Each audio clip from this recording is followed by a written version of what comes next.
السلام عليكم. طبعا بهذا الفيديو راح نتناول موضوع الدجاج البولوني. طبعا الدجاج البولوني من اكثر الانواع اللي ممكن نتكاثرها بالبيت، وشكلها يكون حلو وتربيتها تكون سهلة وسلسة. ليش؟ لان بصفاته تشبه دجاج العرب تقريبا، منتج للبيض بكثافة، بس يتأخر شوية بالإنتاج مال البيض، يعني يصير عمره 7 أشهر تقريبا، يعني حسب التغذية اللي راح نعطيه لها.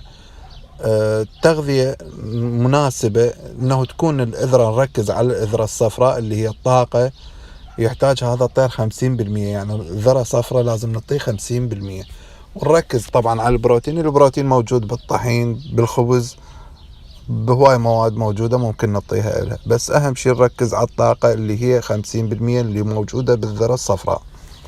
وطبعا من الصفات الجيدة هم تنحسب له هي انه يتحمل درجات الحرارة والبرد بصورة طبيعية، مثل اجوانا بالعراق والدول العربية تكون حارة، فهذا النوع من الدجاج يتحمل هذا الجو. ليش؟ لان يكون وزنه ايضا بنفس الوقت خفيف، يعني ما تكون دجاجة ضخمة ومحملة شحم، لا، الدجاجة يشبه الدجاج العرب بالضبط، طبعا ما عدا شكله.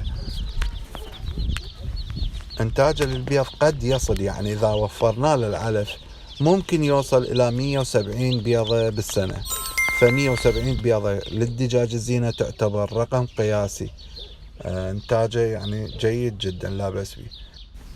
طبعا بالإضافة ممكن نربح به أرباح مادية، لا بأس بيها، بس لازم نوفر فاقسة على مود نزيد كمية التفقيس اللي موجودة عندنا، ما نعتمد على الدجاج شو وقت ما يكرك نفقسه. فاخواني انصحكم بالدجاج البالوني وبالدجاج الاسباني ايضا جيد جدا. الحلقة الجاية ان شاء الله راح نتحدث بها عن الدجاج الاسباني، واذا عندكم اي اقتراحات اكتبوا لي بالتعليقات، وربي يوفق الجميع ان شاء الله.